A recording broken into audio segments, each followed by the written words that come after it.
President Corona, heads of government, excellencies, delegates, ladies and gentlemen, it's a great privilege to be able to address you. I last did so as Administrator of UNDP. I feel very fortunate to be given a second chance as a Minister in the British government, and I recognise I'm here solely because we are the hosts of this year's G20 Heads of Government meeting in London, and I think all of us collectively want to make sure that Africa's voice is fully represented at that meeting at this time of financial and economic crisis. I think we've heard in the remarkable presentations this morning that the financial crisis of last autumn, which was largely limited, it seemed at that time, to Western financial institutions, is now a global economic crisis that touches on every aspect of every family's life everywhere in the world. We have just heard how the IMF has downgraded its forecast for world growth to now the lowest in 60 years, of how Africa's growth is predicted to be down to just 3.4%, almost 2% lower than last year, how unemployment is rising all over the globe, with the ILO predicting that 50 million jobs will be lost as a result of this recession,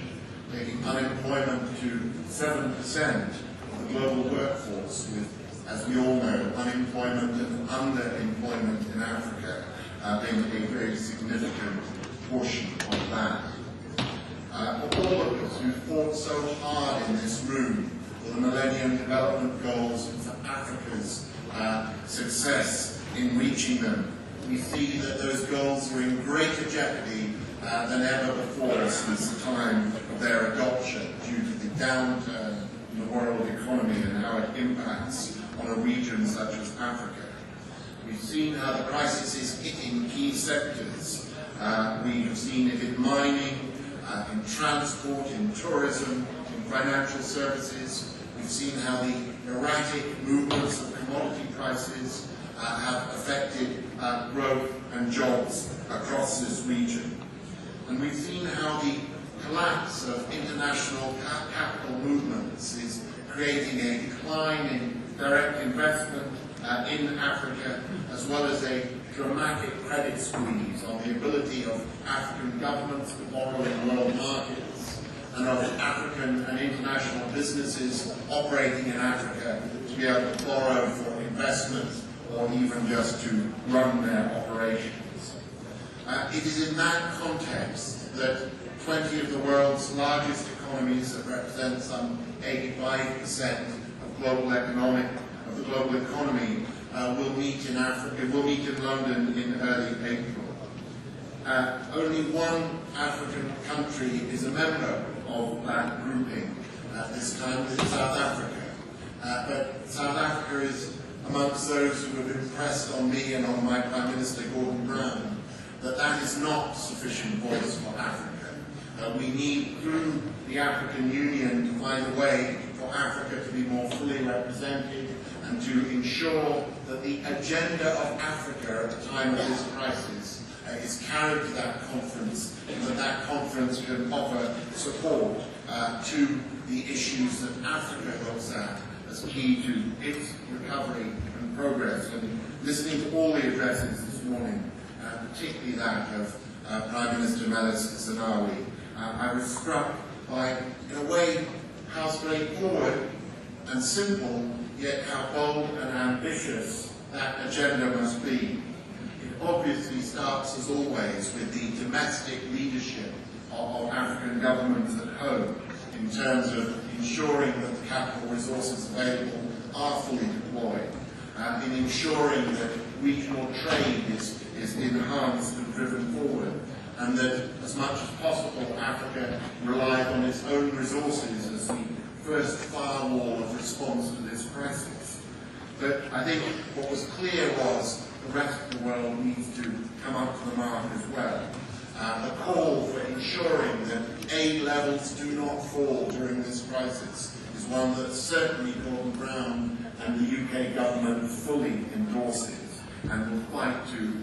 ensure is endorsed again at this G20 summit. And beyond that, the immediate liquidity needs African economies. The Prime Minister gently pointed out that a lot of economic orthodoxy has been thrown out of the window in recent months with massive deficit financing by Western governments. Well, that is a fiscal luxury that Western governments enjoy and that many African governments do not. So we must find a way through the IMF and the international institutions to provide a fiscal stimulus where needed in Africa. We must ensure, as has been said by Vice President Obi of the World Bank and others, that there is indeed counter-cyclical lending, not just by the World Bank, but by the African Development Bank, as Don Karuka called for. We must make sure that we cut away the conditions, or the dogmas as they were called, and the processes which don't get money out the door quick enough. And we have to, if we are to see growth and recovery in this region as well as others, ensure that spending on infrastructure and other priorities is accelerated and happens in 2009 and 2010 and not beyond, or otherwise the impact on jobs and growth that we want to see from these expenditures will not be met. I think I heard a lot this morning about the need to make sure that where the private sector has withdrawn from projects, there is supporting finance from the public side to come in to make sure those infrastructure projects continue. I think we all recognise the importance of trade finance to make sure there are facilities to keep Africa's trade with the world moving forward. We heard of the important idea of a vulnerability fund to provide social safety nets and put spending power back into the pockets of the poor, who actually are always the greatest spenders in terms of an efficient stimulus to an economy, because any money they have they need to spend immediately on their basic needs. And we heard that if the international institutions are to be an effective part of this response to Africa's agenda and needs at this time, those long-standing complaints about voice and vote must be addressed. And again, I say that as a representative of government which is extremely sympathetic to that issue of ensuring that the genuinely cooperative nature of these institutions, the partnership that they are meant to play between developing and developed countries, between donor and recipient countries, is indeed restored to a partnership and is not, and loses the character that it has had and which was referred to so eloquently by the Prime Minister in his address. Now, what role can the G20 play in this? Let me immediately say